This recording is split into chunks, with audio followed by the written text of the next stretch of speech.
broadcasting camp. This is Sports Broadcasting Center. I am Addison with my partners James and Jonathan. The Chicago Blackhawks defeated the Boston Bruins 3-2 in Game 6 of the Stanley Cup Finals to clinch their second Stanley Cup title in 4 years. Trailing 2-1 with just over a minute remaining in regulation, the Hawks received goals from Brian Bickle and Dave Bolin to pull off one of the greatest comebacks in Stanley Cup Finals history. Patrick Kane received the Conn Smythe Trophy as playoff MVP. Kane finished with 9 goals and 10 assists in 23 postseason games. The Chicago Cubs will begin their final homestand before the All-Star break with a 2-game interleague series against the Los Angeles Angels of Anaheim, starting Tuesday night at Wrigley Field. The Cubs and Angels split a 2-game series last month in Anaheim. Former Cubs pitcher Jerome Williams will get the start for Anaheim, while the Cubs counter travels Travis Wood.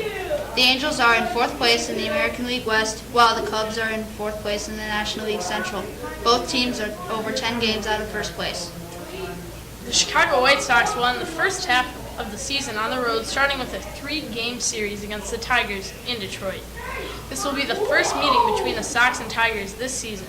The White Sox will send left-hander Jose Quintana to the mound in Game 1 against former Cy Young Award winner Justin Verlander.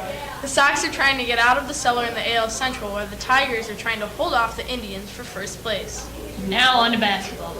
The Chicago Bulls selected Tony Snell from the University of New Mexico with the 20th overall pick in the 2013 NFL or NBA draft. Snell, a 6'7" forward, averaged 12.5 points per game with a low.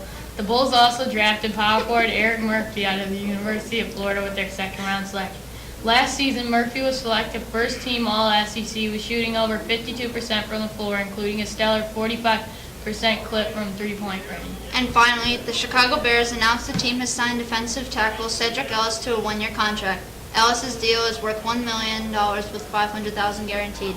During his 5-year career with the New Orleans Saints, Ellis recorded 134 tackles, 12.5 sacks, and 2 forced fumbles. That will wrap it up for Sports Broadcasting Center. For my partners Jonathan and James, I'm Addison. Good night.